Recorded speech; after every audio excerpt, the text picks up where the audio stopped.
forecast, it's all dependent on the weather, that we don't have any cloud cover covering up the eclipse. Now, we won't see totality here in the Rockford area, but that path of totality cuts across southern Illinois and across Indiana as well. They've saw mostly sunny skies today, whereas cloud cover across much of the central and southern plains. So kind of just have to keep on watching the forecast over the next couple of weeks to see whether the clouds will be able to stay away from that path of totality.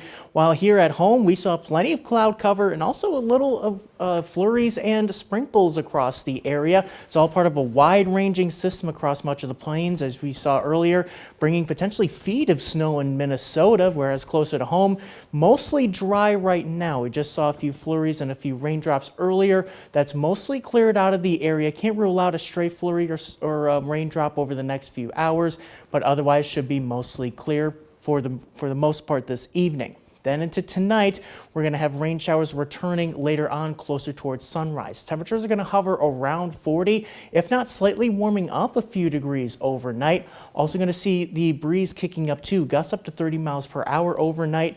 That continues into tomorrow. The big story is going to be the rainfall. So looking at future track, initially a lot of this actually won't be able to make it to the ground again because of the dry air, but later on we're going to see the atmosphere beginning to moisten up, and we're going to get more rainfall to actually make it to the ground as we head closer towards the morning commute. So you're going to want to make sure you have that umbrella handy as you head out the door, as we're going to have off and on rain showers throughout the day. Could even see some pockets of heavier rain, maybe even a few rumbles of thunder throughout the day. Then towards the afternoon and evening, we're going to see a band of heavy rain setting up somewhere across northern Illinois. Right now this model showing it across northwestern Illinois.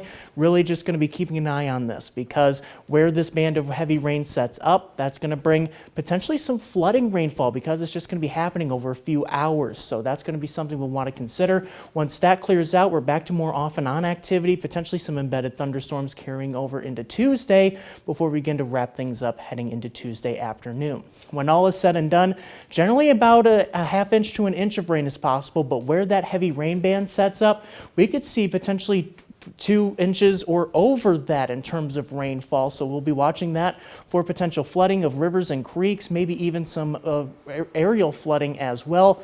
Also keep in mind those gusty winds too, 35 to 45 mile per hour gusts, both Monday and Tuesday. So it's going to be quite breezy days, both days also in the 50s, but once a cold front moves through, sweeping out the rain Tuesday, we cool off on Wednesday, temperatures down to the 40s, but the sunshine warms us back up into the 50s by Thursday, even the 60s to kick off Easter weekend. But in your most accurate 10-day forecast, the wet weather can't hold off for long, maybe even seeing some rain on Easter Sunday itself. But Sam, looks like temperatures staying seasonable looking into the long term.